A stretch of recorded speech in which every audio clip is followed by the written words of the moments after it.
A Primeira Profecia já é uma grata surpresa de 2024 e não há gênero melhor para falar da violência contra o corpo da mulher e a violência obstétrica do que o horror, do que o terror. Vamos falar sobre isso. Fala aí pessoal do Filodoxia, tudo tranquilo, tudo beleza? Eu sou o Thiago Gribarni, você está no Filodoxia para uma crítica, um bate-papo, uma resenha com um spoiler de A Primeira Profecia. Simbora!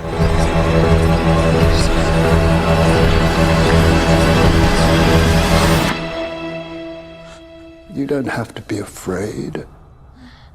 This child is his way.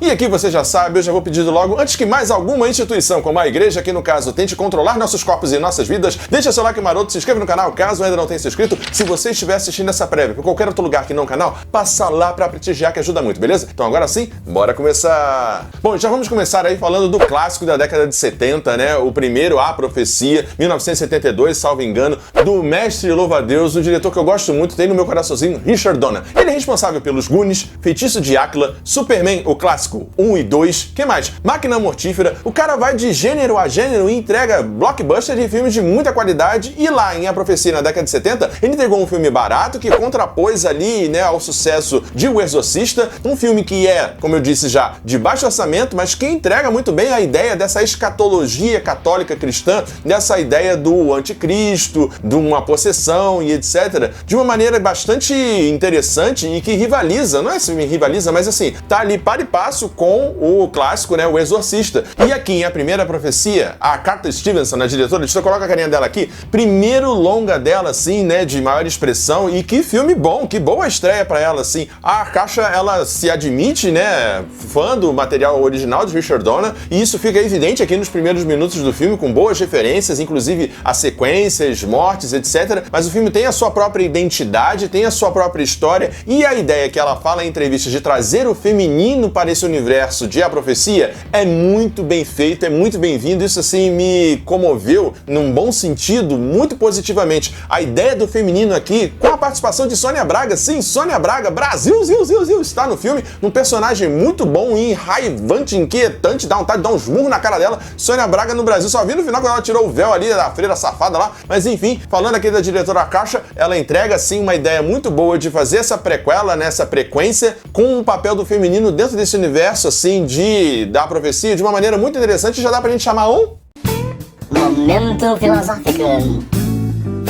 E aqui para começar esse momento filosófico eu vou trazer não necessariamente um autor ou uma autora, mas um tema que eu posso falar de longe, pois não tenho obviamente a vivência, mas é a questão da violência obstétrica, né? É um dos grandes horrores, um dos grandes pavores e das sequências de maior medo que se tem no filme são relacionadas a esse campo, né? A violência obstétrica ali na questão da década de 70 e até hoje existe essa violência, e como esse tema ele tá no filme de um modo assim que nos faz ter uma certa empatia, né, com essas mulheres que sofriam partos desumanizados, um verdadeiro horror, um verdadeiro pavor, e me foi muito feliz, assim, uma surpresa muito interessante ver esse tema aqui, né? O maior horror do filme é a ideia do controle dos corpos femininos e também da própria ideia da violência obstétrica aqui. E aí, pra gente poder falar um pouco sobre isso, né, a gente poderia falar de vários autores, como a Simone de Beauvoir e etc, mas eu vou trazer aqui Michel Foucault. Sim, Michel Foucault com a ideia de biopoder, né, de biopolítica.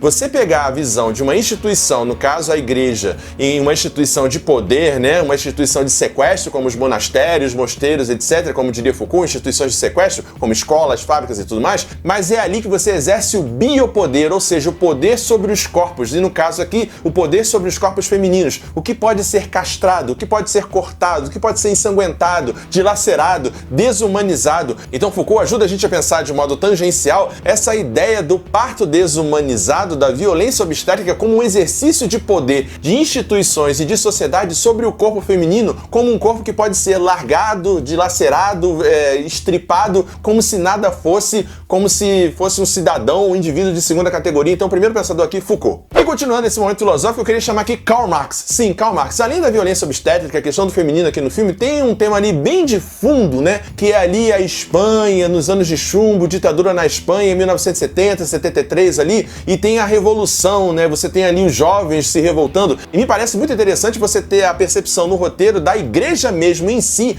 havendo duas igrejas dentro dela mesma e tendo uma visão mais radical, como a gente tem hoje, contra o Papa Francisco e etc. E a sua visão progressista de acolhimento, por exemplo, à comunidade LGBT e por aí vai. E no filme você tem essas duas igrejas, uma igreja tão radical, que opera na lógica do medo, na ideia de que para haver o retorno à fé dessa juventude que está questionando, né, maio de 68, ali na própria Espanha dentro do filme, a igreja está perdendo a sua importância, é preciso trazer o mal de volta, é preciso trazer o medo de volta, o anticristo de volta. Então o anticristo como um projeto da própria igreja para ela mesma responder às suas questões, tal qual a gente vê muito em segurança pública e política no Brasil, programas como da Datena, etc. Você cria o medo para vender uma solução. É interessante essa visão aqui e, falando em Karl Marx, pensar essa percepção da religião como o ópio do povo, né? Pensar a igreja como algo dentro da história cíclica e material dos indivíduos, como aquilo que nos arrefece, nos diminui o ímpeto de revolta, de revolução, de luta de classes. E essa igreja ressentida e culpada e medrosa acaba tendo a ideia de trazer o anticristo de volta para poder vender a própria solução, que seria ela mesma, e trazer, né,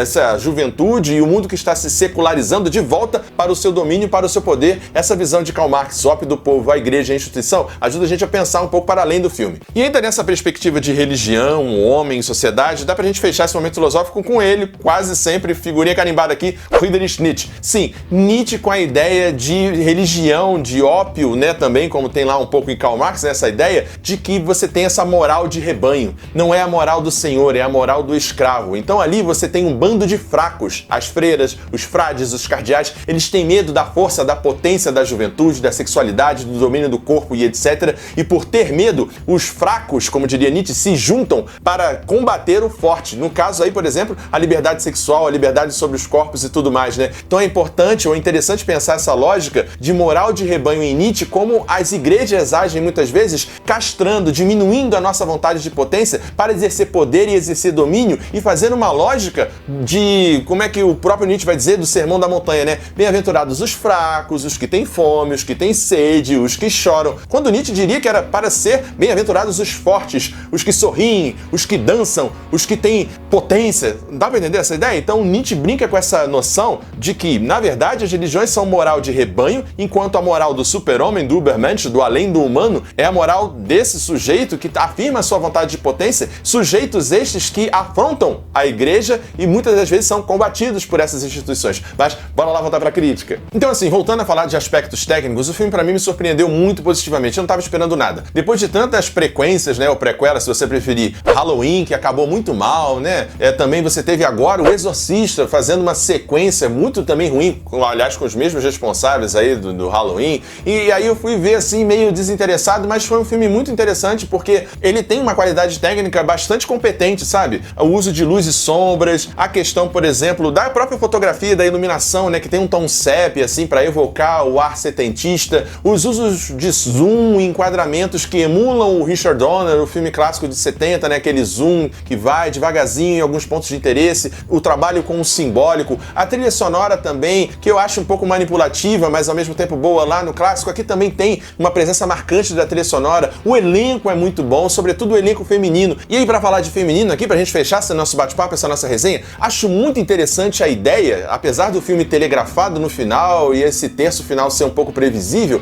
mas acho muito interessante a ideia do Damien ter uma irmã. Se você tem a força do mal, o falo, o masculino, o pênis, a ideia do gestor, do líder geopolítico, etc., o anticristo, é muito interessante o roteiro trazer a mulher, o feminino, como uma possível resposta nas sequências que provavelmente acontecerão, o feminino como resposta a esse masculino dominador. Achei isso muito interessante, algo que também já é enunciado por Denis Villeneuve aqui em Duna, né? Quando vai trabalhar o personagem da Zendaya, mais já iria em contraponto e tal. Mas assim, voltando para a profecia, acho muito interessante essa ideia da mãe ter sobrevivido, junto com a irmã, essa percepção do feminino como resposta ao masculino, isso promete muito e eu espero que entregue. É um filme muito competente, que é uma grata surpresa, assim, no campo do horror já em 2024? Bom, então por isso tudo, a minha nota para A Primeira Profecia é nota 8. É um filme bastante competente, que faz uma justa homenagem, mas que tem a sua autoria, que tem a sua própria identidade e promete entregar uma história muito interessante nesse embate, nesse confronto entre o feminino e o masculino no campo do sagrado e no campo do poder. Bom, é isso, pessoal. Espero que você tenha gostado desse vídeo. Não esquece de deixar seu like, se inscrever no canal caso ainda não tenha se inscrito e até a próxima, pessoal. Tchau, tchau. Valeu! Ajude o Filodoxia a continuar crescendo. Essa é a nossa chave Pix. Considere o clube de membros e muito obrigado por apoiar o canal. Sem você, ele não seria possível. Muito obrigado sempre.